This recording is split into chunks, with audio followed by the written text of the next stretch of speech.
A young man is walking home to beg his own father for a job, not to be his son again. He gave that up a long time ago. Just a job, a bed in the servants' quarters of the house he was born in.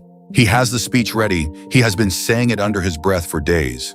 He took everything his father gave him years ago and burned it to the ground. Now he is coming back with nothing, and he is certain he already knows exactly what is waiting at the end of this road. A cold face, a closed face, a verdict. He has the whole scene pictured. He is bracing for it with every step. But the man waiting at that gate is about to do something a person of his age and standing would never do. He is going to run. To understand why, you have to walk the whole road home with him, starting the day he left. It started the way these things do, with one sentence. Years before, this same young man had walked up to his father and said, "Father, give me my share of the estate." Luke 15:12. We have heard that line so often it has gone soft, so hear it the way it landed. In that world, you received your inheritance when your father died. To ask for it now, with the man standing in front of you, breathing, was to say something close to unspeakable. I am done waiting for you to die. Just give me what will be mine when you are gone, and let me go. A child looking his father in the eye, treating him like a corpse with a bank account. And here is what the son braced for. Rage, the back of a hand, to be thrown out, cut off, erased. Instead, the old man said nothing anyone recorded. He divided everything he owned, and he let the boy walk. The son took the silver and went, and he did not look back. He went far. A distant country, the text says, where he squandered his wealth in wild living. Luke 15:13. And for a while it was glorious. New friends, loud nights, a table that never emptied. For the first time in his life, no one was watching him. No one was waiting up for him, and he mistook that for freedom. And somewhere in the middle of all that noise, late, with the money still flowing, a strange thing happened to him. He caught himself feeling relieved, lighter. And underneath the relief was a thought he had never said out loud. Not even to himself, that his father was probably relieved too, that the old man was glad to be rid of him. Somewhere back home, a door had quietly closed, and no one was sorry. And then it all went anyway. The money first, faster than he ever thought money could. Then the friends who had only ever loved the table drifted off to the next full one. A famine swept the country, and the boy who had thrown away a fortune found himself standing in line behind strangers, asking for work, watching them look him over and shake their heads. And every closed door did something quiet to him. It did not just leave him hungrier. It made the thought from that loud, bright night feel more and more like simple truth. That this is what he was now, that no one was sorry. That the version of him who had a father was a boy who no longer existed. He ended up feeding pigs. For a Jewish son, there was no lower, no more unclean work in the world. He was so hungry that, and the text does not soften it, he longed to fill his stomach with the pods that the pigs were eating, but no one gave him anything. Luke 15:16. He was envious of pigs. And the worst part was not the hunger. It was the arithmetic that ran in his head at night. The exact day the money started running out. The faces of the friends who counted his coins and then could not remember his name. The slow realization that not one person in this whole country would notice if he simply lay down in the mud and did not get up. And then, not nobly, not as repentance, just as the dumb animal refusal of a body that is not ready to die, something in him stood back up, and there in the mud something turned. When he came to his senses, Luke 15:17, he remembered that his father's hired servants had bread to spare while he was out here dying. But notice, even now he was not thinking about going home to his father. He was thinking about his father's bread. He was still running the numbers. So he started the long walk home. And here is the part that should stop you. He did not just walk, he rehearsed. He had already written it. I will set out and go back to my father and say to him, Father, I have sinned against heaven and against you. I am no longer worthy to be called your son. Make me like one of your hired servants. Luke 15:18-19. You know this walk, the one where you practice the apology over and over. Sure, it will never be enough. Watch what the road does to the speech. At first, he is sure of every word. Then he forgets a line and starts again. Then he decides he is asking for too much and cuts it down, and cuts it again, until all that is left is the smallest thing a person can offer someone they have wronged. Do not love me, just use me.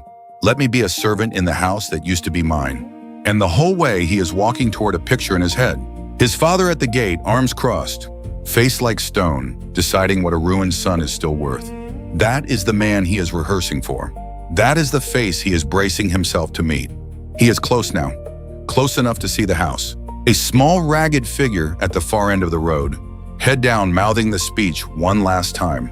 And up at the house,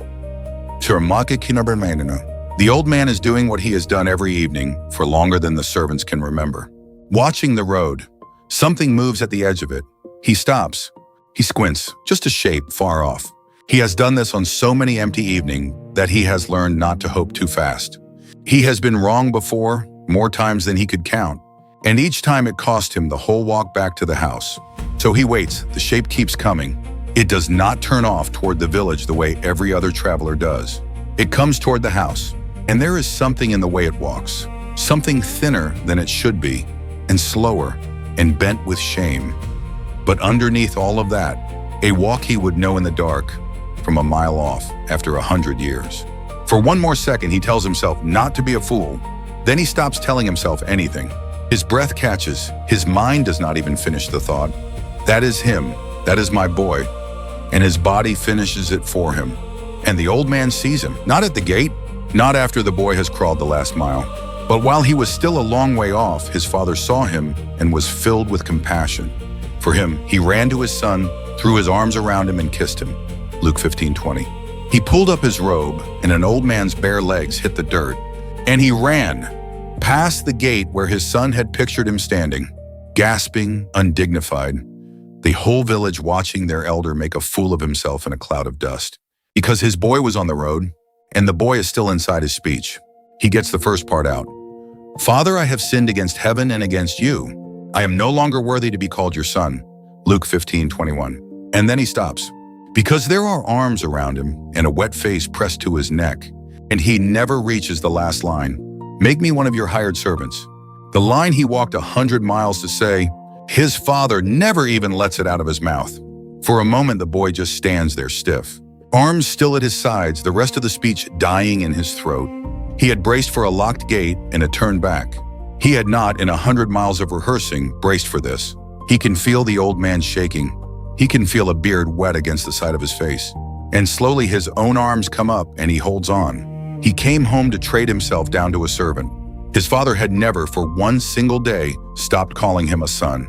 There is one more son in this story. He is the one nobody wants to be. The older brother, the one who stayed, who did everything right every single day, while his brother was off burning the family name to the ground. He comes in from the field, hears music, and learns the wreck is back. And there is a feast, a robe, a ring. He stops outside the door, and he will not go in. The father comes out to him too. And the older son finally says what he has held for years. I slaved for you, and you never gave me so much as a goat. And the father says quietly, my son, you are always with me, and everything I have is yours. Luke 15:31. If you heard about that feast and something in you went tight, if some part of you started counting what the wreck had and had not earned, then you already know that son.